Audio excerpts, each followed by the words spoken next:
Les deux conquêtes majeures qui marquent notre histoire depuis 3000 ans, et même depuis plus longtemps en fait, c'est la conquête de l'Angleterre par les Normands, qui a introduit la langue française dans un monde anglo-saxon, germanique, il y a donc près de 1000 ans, en 1066. Et puis, il y a un point qui n'est pas aussi clair,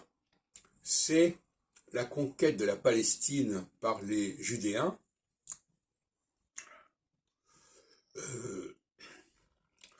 Avant le règne de Salomon et le règne de David, évidemment, et qui a abouti au schisme à la mort de Salomon. Et ce schisme est révélateur d'une vassalisation des populations du nord de la Palestine par les populations du sud. Ce qui a abouti à une révolte contre le successeur de Salomon au Xe siècle avant notre ère, donc 2000 ans avant la conquête de la Normandie en gros, et ces deux phénomènes ont abouti d'une part au christianisme d'une certaine manière, qui est l'héritier du royaume d'Israël, royaume qui a fait sécession, royaume qui est devenu hérétique quelque part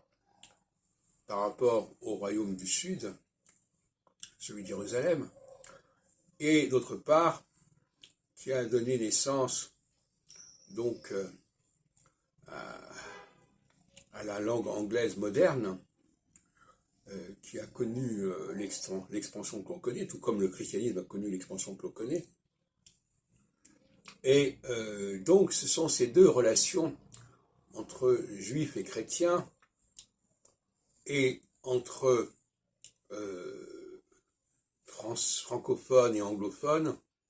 qui constituent, selon moi, une clé majeure pour l'avenir et pour le XXIe siècle.